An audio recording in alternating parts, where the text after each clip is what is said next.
Assalamualaikum warahmatullahi wabarakatuh. Alhamdulillahilladzi hadana lihada wa ma kunna linahtadiya laula an hadanallah. Asyhadu an la ilaha illallah wahdahu la syarikalah wa asyhadu anna Muhammadan abduhu wa rasuluhu la nabiyya wa la rasula ba'da. Qala azza min qail fi muhkamit tanzil a'udzu billahi as-sami'il 'alimi minasy syaithanir rajim. Ya ayyuhalladzina amanu taqullaha haqqa tuqatih wa la tamutunna illa wa antum muslimun. Wa qala alaihi salatu wassalam fi haditsin rawahul Bukhari an Muawiyah radhiyallahu ta'ala anhu, man yuridillahu bihi khairan yufaqihu fid din. Amma ba'du, teman-teman sekalian, sahabat channel kami yang mudah-mudahan selalu Allah berikan kesehatan iman dan kesehatan badan. Masih di hari ketiga di bulan Syawal, di hari yang berbahagia di dalam kesempatan berlebaran ini, kembali kita melanjutkan pembahasan kitab Safahat min Sabril Ulama dan juga sekaligus kelanjutan pembahasan biografi daripada Al-Imam Ahmad Ibn Hanbal, imamnya ahli sunnah wal jamaah rahimahullahu ta'ala.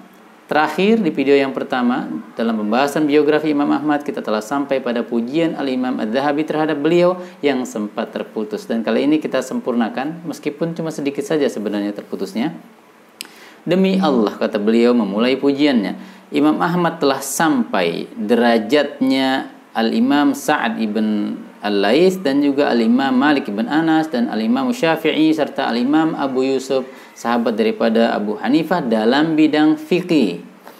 Jadi bukan cuma hafal hadis beliau, ya, perlu diingat. Yang kedua, dalam bidang zuhud dan warok beliau sampai derajatnya Ibrahim ibn Adham. Allahu Akbar.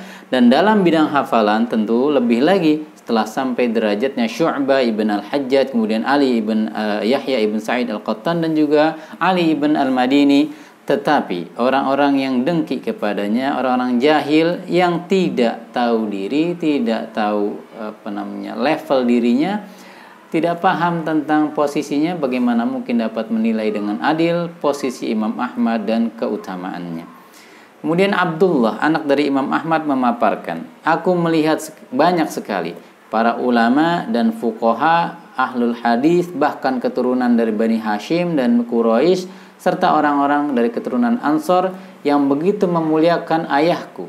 Ada yang mencium tangannya, ada yang mencium keningnya sebagai bentuk penghormatan.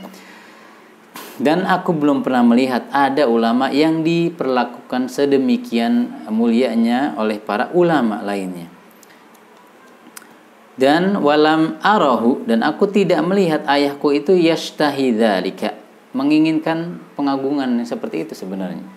Kemudian Al-Khallal atau Abu Bakar Al-Khallal, Syekhul Hanabila wa alimuhum, syekhnya para imam Hanabila dan paling alim di antara mereka, yang hidup di kisaran 235 sampai 311 Hijriah, mengatakan, bulina biqaumin juhal, kami diuji dengan orang-orang bodoh, yadunnuna annahum ulama, mereka mengira dirinya sebagai ulama, dan jika kami sebutkan keutamaan Imam Ahmad, muncullah kedengkian mereka sehingga kemudian keluarlah cacian dan tuduhan terhadap Imam Ahmad. Naudzubillah.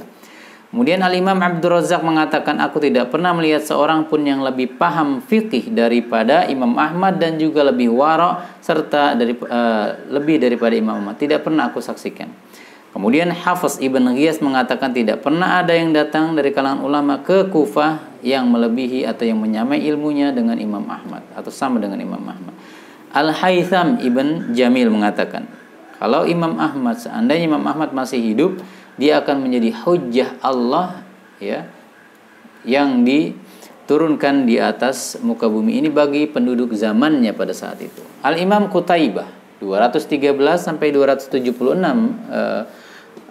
zaman kehidupannya, yang disebut atau dijuluki dengan khatibnya ahli sunnah wal jamaah dari kalangan Hanabila, mengatakan, sebaik-baik manusia di masa Imam Ahmad adalah, atau di masa kehidupannya adalah Abdullah ibnu Mubarak. Kemudian di masa kehidupannya yang paling baik adalah Imam Ahmad. Jadi di masa kehidupan Imam Ahmad, orang terbaik ya Imam Ahmad itu. Kemudian beliau juga mengatakan, jika engkau saksikan ada orang yang mencintai Imam Ahmad, maka ketahuilah orang yang mencintai Imam Ahmad tersebut pastilah mencintai sunnah Nabi, ya, penolong sunnah Nabi. Dan seandainya Imam Ahmad berjumpa dengan Sufyan ats-Tsauri wal Auza'i, kemudian Al-Laits, lakana huwal muqaddam alaihim. Pastilah Imam Ahmad yang lebih didahulukan, dimuliakan ketimbang mereka. Ini kata Imam Qutaibah. Kemudian dikatakan kepada Imam Qutaibah, mungkin agak sedikit protes begitu ya. Yudammu Ahmadu ila tabi'in. Imam Ahmad disandingkan dengan para tabi'in, sedangkan beliau dari kalangan tabi'ut tabi'in. Bahkan Imam Qutaibah menjawab apa? Ila kibarit tabi'in. Bahkan beliau itu harusnya disandingkan dengan para seniornya tabi'in. Kemudian Imam Qutaibah juga mengatakan kalau bukan karena Allah. Kemudian Al-Imam Ats-Tsauri, pasti akan hilanglah syiar wara, dan kalau bukan adanya keberadaan Imam Ahmad, maka manusia pasti akan banyak berbuat bid'ah dalam agama ini. Ahmad imamud dunya. Kemudian Al-Imam Al-Muzani menukil ucapan Imam Syafi'i ketika memuji Imam Ahmad. Aku melihat di Baghdad ada seorang pemuda yang apabila ia mulai mengatakan haddatsana dalam masalah hadis, ya, telah meriwayatkan kepada kami, maka semua yang mendengar pasti akan berkata shadaq, dia jujur, dia benar. Wa man huwa Ahmad bin Hanbal. Kemudian salah seorang imam dari kalangan Syafi'iyah yaitu Al-Imam Harmalah menukil pujian juga Imam Syafi'i.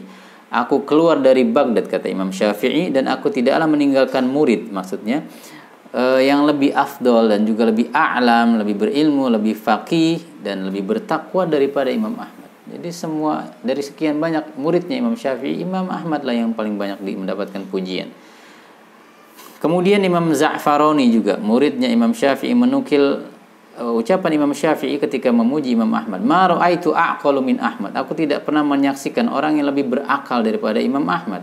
Ishaq ibn Rahawai, bukan saja Imam Syafi'i selaku gurunya yang memuji Imam Ahmad, juga Ishaq ibn Rahawai mengatakan Ahmad hujjatun bainallahi wa baina khalqi. Imam Ahmad adalah bagaikan hujjah yang telah disampaikan antara Allah dan hambanya. Jadi nanti manusia tak usah lagi mengelak karena halal haram sudah dijelaskan, kemudian mana yang dolal, mana yang huda juga sudah dijelaskan. Kemudian Muhammad ibn Abdawai mengatakan, aku mendengar Ali ibn Al-Madini mengatakan, Ahmad afdalu indi min Sa'id ibn Jubair. Ahmad bagiku lebih utama daripada Sa'id ibn Jubair, seorang tabi'in di zamannya, karena Sa'id punya saingan-saingan atau orang-orang yang selevel dengan, sedang Imam Ahmad tidak ada orang yang selevel dengannya. Kemudian Ali ibn Al-Madini juga mengatakan, Allah telah memuliakan agama ini, menjaganya daripada pelecehan di saat terjadinya fitnah kemurtadan orang-orang yang enggan membayar zakat dengan dihadirkannya Abu Bakar As-Siddiq. Dan Allah kembali memuliakan Islam dengan menghadirkan Imam Ahmad saat terjadinya fitnah atau ujian adanya pendapat dan keyakinan bahwa Quran itu adalah makhluk. Allahu Akbar. Kemudian teman-teman sekalian, di sini juga ada Muhammad ibn Hamad Az-Zahrani mengatakan, aku mendengar Abu Thawr Al-Faqih berkata, Ahmad ibn Hanbal lebih a'lam, lebih berilmu dan lebih faqih daripada Al-Imam Sufyan Ats-Tsauri. Kemudian juga di sini ada Hajjaj ibn Asy-Sya'ir mengatakan, aku tidak pernah melihat orang yang lebih afdal daripada Ahmad ibn Hanbal, dan tidaklah aku mencintai, aku tidak suka terbunuh di medan perang kalau aku belum menyambung tali silaturahmi dengan Imam Ahmad ibn Hanbal. Demi Allah, beliau telah sampai dalam masalah keimaman lebih tinggi daripada yang telah dicapai oleh Sufyan Ats-Tsauri dan Al-Imam Malik. Allahu Akbar. Imam Amr An-Naqid berkata, jika Imam Ahmad telah menyetujui periwayatanku, maka aku tidak lagi peduli dengan orang yang menyelisihi periwayatanku. Kemudian Ibnu Abi Hatim mengatakan, aku bertanya kepada ayahku Ali ibn Al-Madini dan Ahmad ibn Hanbal. Aku bertanya kepada ayahku mengenai Ali ibn Al-Madini dan Imam Ahmad ibn Hanbal, lebih hafal yang mana, kuat hafalan yang mana? Kemudian ayahku berkata, dua-duanya dalam hafalan berdekatan derajatnya, tapi Imam Ahmad lebih faqih. Jadi siapa bilang Imam Ahmad cuma hafal hadis tidak paham fikihnya, ini tuduhan yang sangat dolim. Lihat bagaimana banyaknya ulama dari gurunya, dari teman dan lain sebagainya yang memuji beliau. Siapa Anda jika merendahkan Imam Ahmad, imamnya ahli sunnah wal jamaah? Demikian video kali ini yang singkat saja. Mudah-mudahan tetap bermanfaat dan mengisi waktu lebaran di rumah kita ini dengan hal-hal yang bermanfaat. Barakallahu fikum. Allahu ta'ala a'lam bissawab.